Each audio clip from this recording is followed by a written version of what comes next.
They weren't the kind of family you'd expect to see in a story like this. The Wards lived quietly in a house that always smelled faintly of vanilla candles and furniture polished, warm, orderly, alive in all the ways they were still trying to be. 6 months after the funeral, the house had settled into a new rhythm.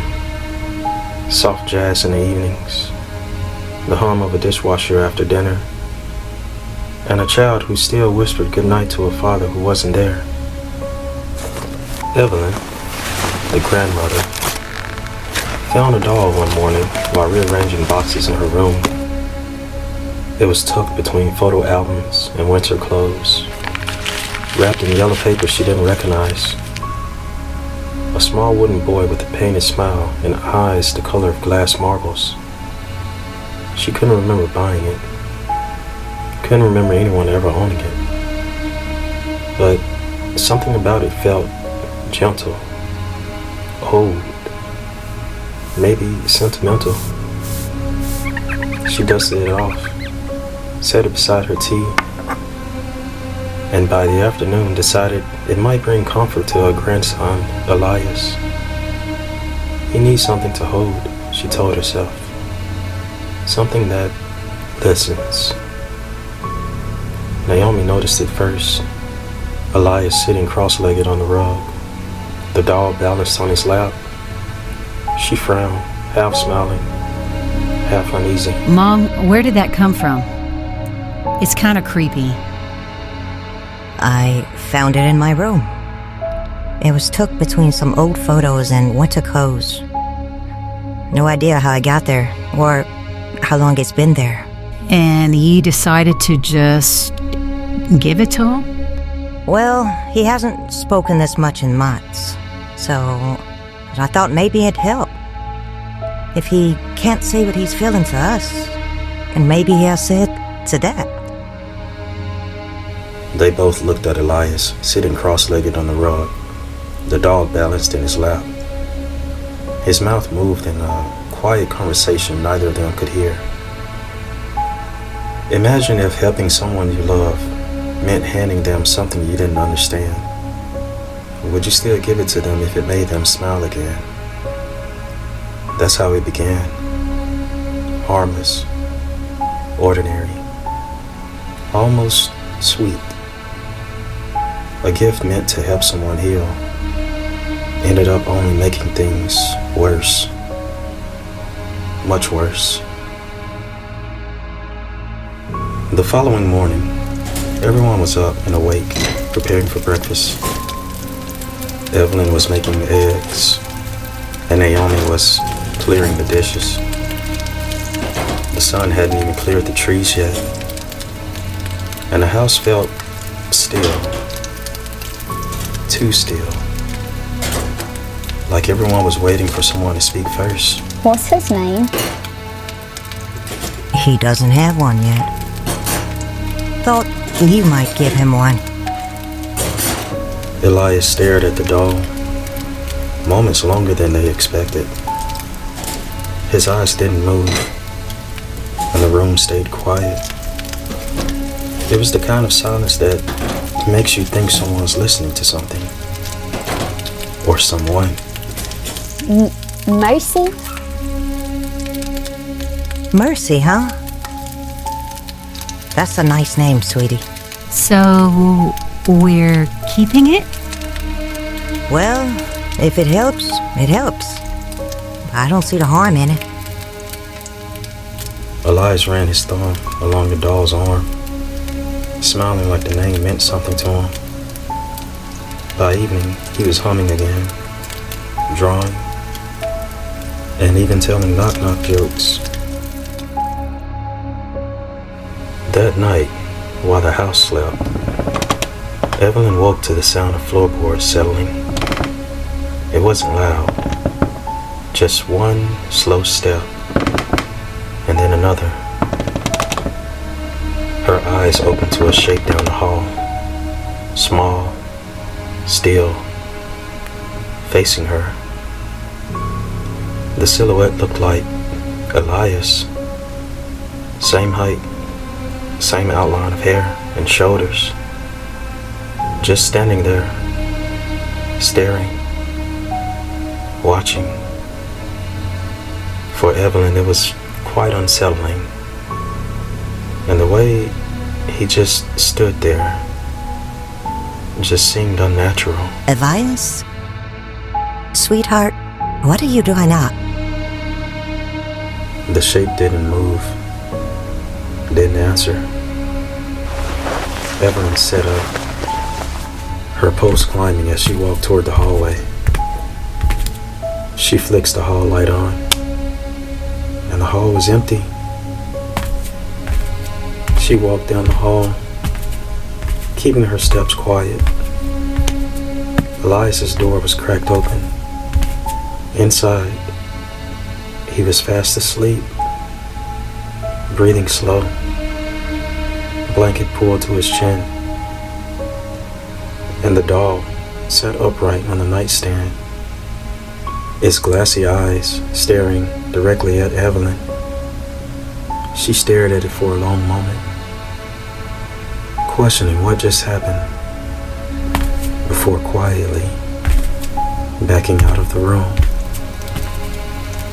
The following morning, Naomi was making breakfast.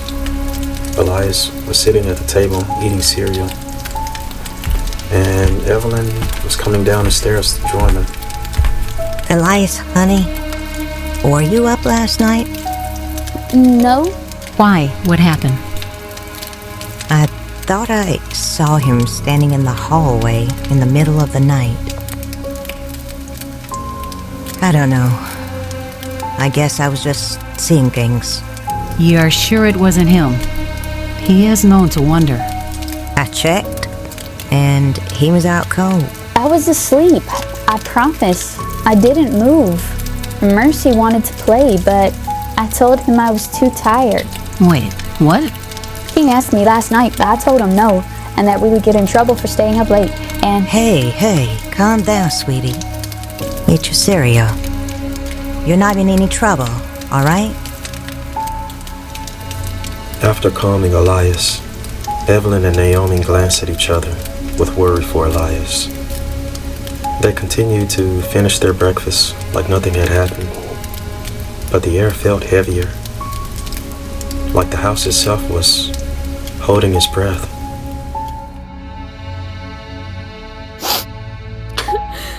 In the middle of the night, Naomi thought everyone was asleep. She sat at the kitchen table, looking at photos of her late husband. She didn't cry loud, not enough to wake anyone. Just soft, tired sounds, emotional tears that she couldn't hold back anymore. At the bottom of the steps, Elias sat near the kitchen, knees pulled to his chest and quietly listening. He didn't understand why grown-ups cried when no one was looking. He only knew that he hated it, especially when it made him feel guilty. When he couldn't take it anymore, he quietly went back to his room. His eyes were red, and his chest ached, like he'd done something wrong. He climbed into bed, his head buried in his pillow. Elias! Elias! You don't have to feel that. Mercy? You don't have to feel that. Neither of you have to feel that.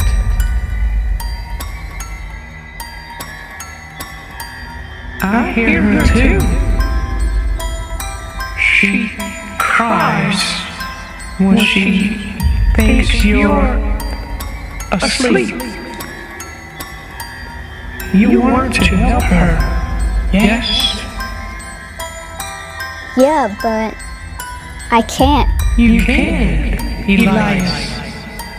You can. You just don't know how yet. I can show you. How? It's very simple.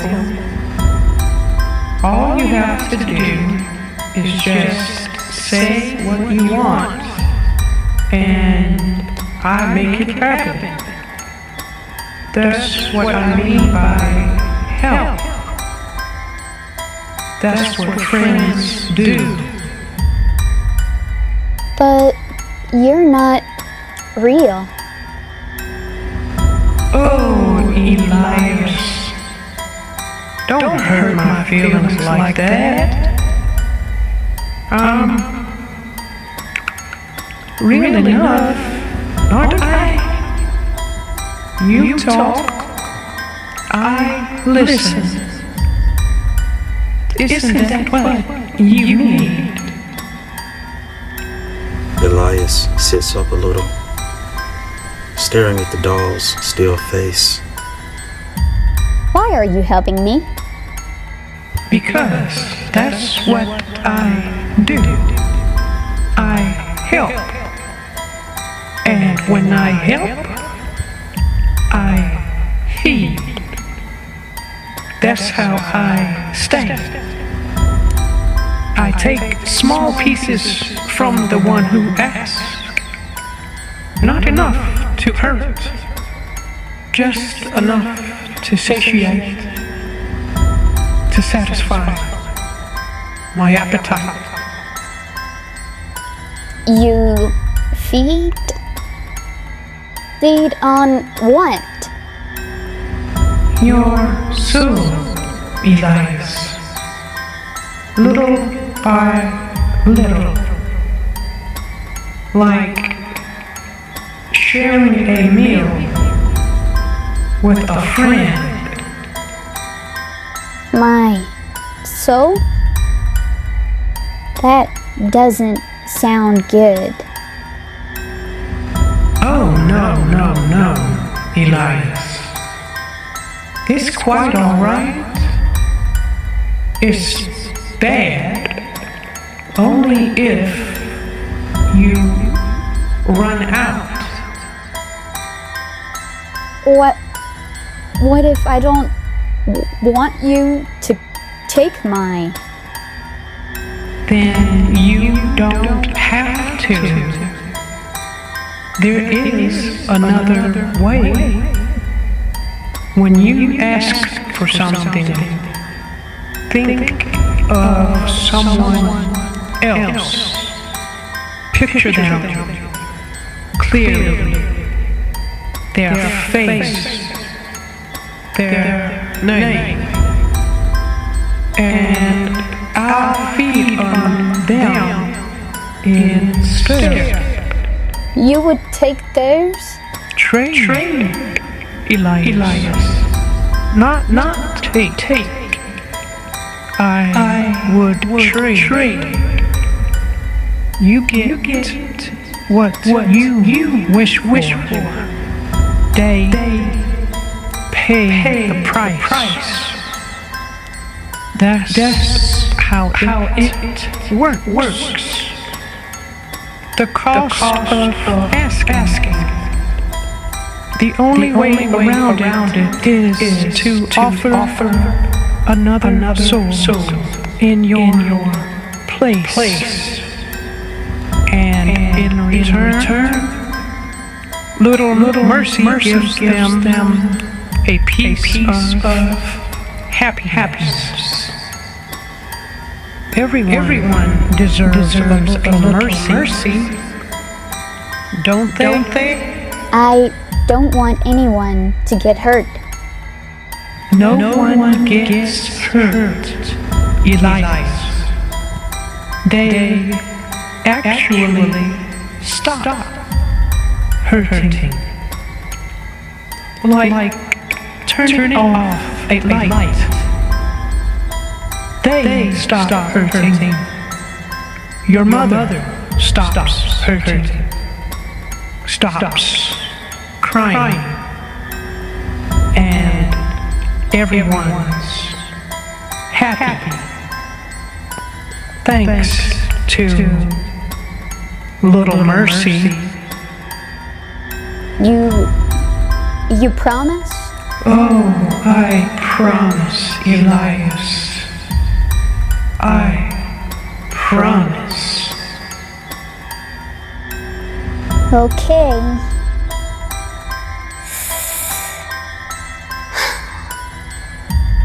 I wish my mom didn't have to worry anymore. No, not like that.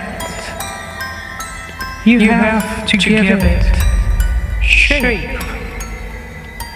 A wish is a command, not hope. You say mercy? I offer this soul for what I ask. That's how I know who pays the price.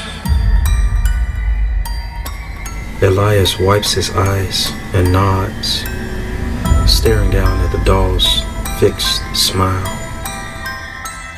Mercy, I offer this soul for what I ask. And what do you ask, Elias? I just want my mom to smile again. I want her to be happy.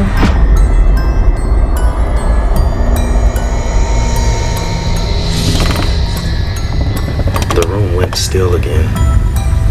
Elias laid back down and shut his eyes. The weight of exhaustion crept up on him, though he never felt tired. Downstairs in the kitchen, the sobbing had stopped. No more crying. No sound at all but the low hum of the house. The next morning felt different, though no one could have said why. Sunlight filled the kitchen in a way it hadn't for months. Soft, warm, alive. Naomi stood by the counter, staring out the window with a cup of coffee she hadn't bothered to reheat. She didn't cry. For the first time in a long while, she didn't even look sad. As if something inside her just went quiet. You're up early. I couldn't sleep. I don't know. I just feel lighter today. Ever since last night, I just feel like a weight has been lifted off my shoulders. Elias sat at the table, cereal untouched, and watching his mother's reflection in the glass. When she caught him staring, she made a funny face and smiled, therefore causing him to smile and giggle. And for a moment, everything almost felt normal again. Later that evening, Naomi was sorting mail at the counter. Elias stood near the bottom of the staircase again, holding Mercy with joy and excitement in his eyes. You did good, Elias. Look at her. You helped her. She's not crying anymore. It worked. Of course it worked. Mercy always helps. Mercy offers mercy, Elias. Mercy offers Elias mercy. Am I not the best of friend anyone could ask for? I can be yours forever, Elias. Mercy can offer mercy to you forever.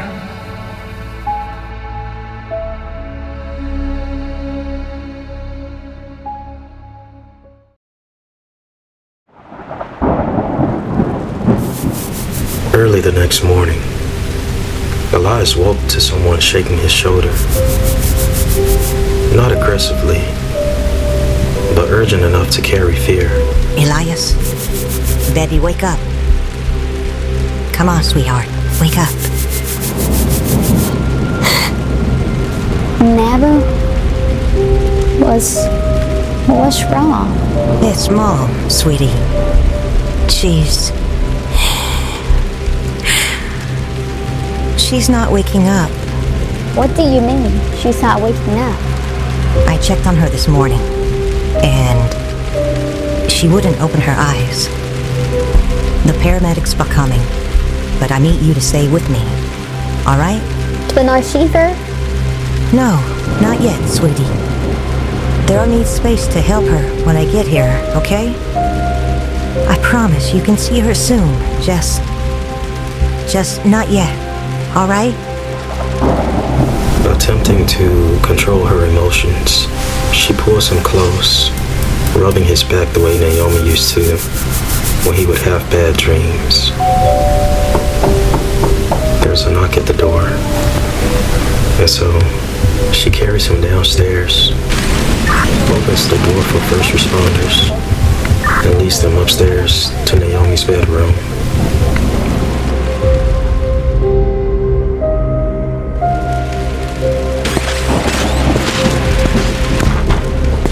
Hours later, they return home, emotions scrambled and filled with heartache. The rain hadn't stopped, but the storm felt quieter than the house did. Evelyn's coat was still damp, and Elias's shoes left puddles by the door. Neither of them really knew what to say to break the silence. They're going to keep her overnight, just to make sure she's stable. She's not coming home?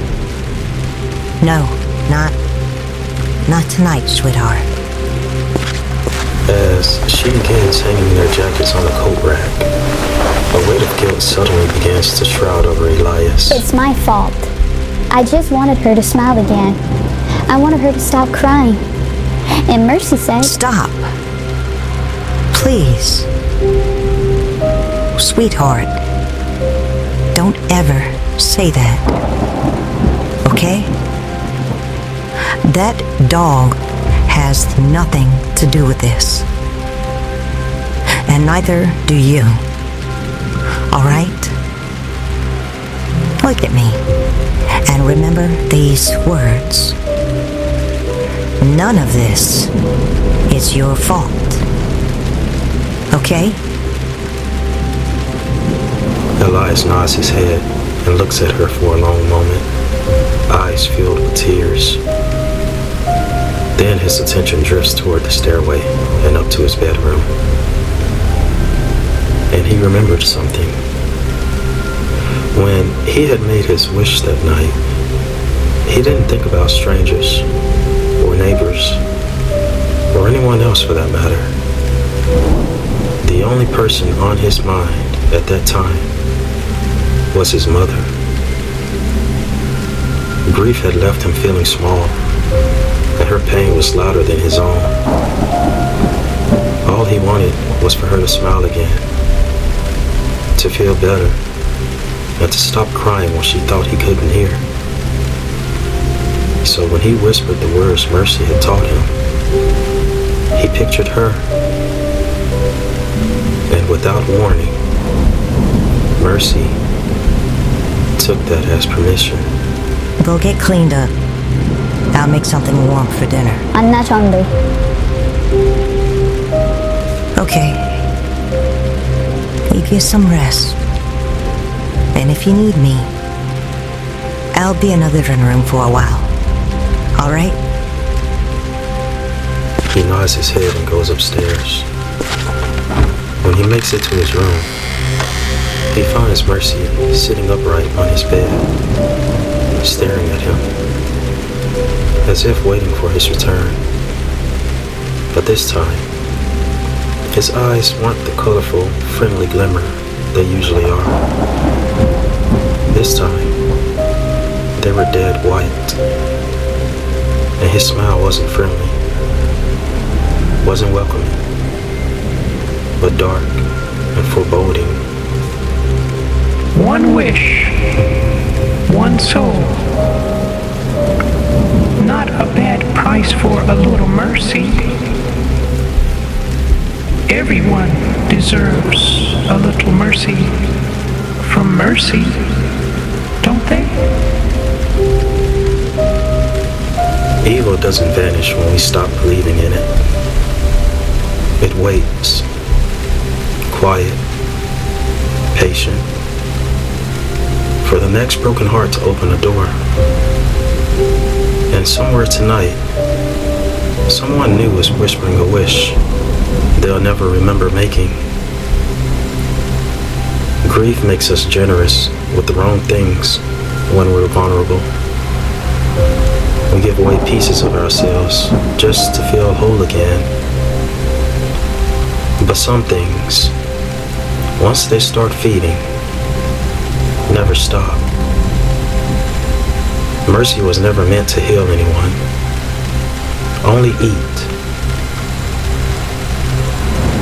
Imagine finding comfort in something that only loves when you hurt, celebrates your pain, and rejoices in your agony.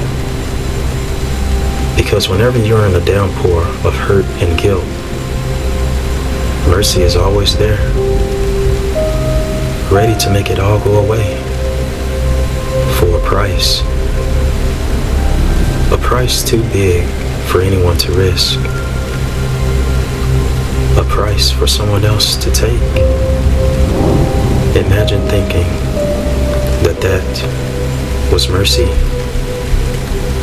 when in truth, you're either damning yourself or the soul of someone else.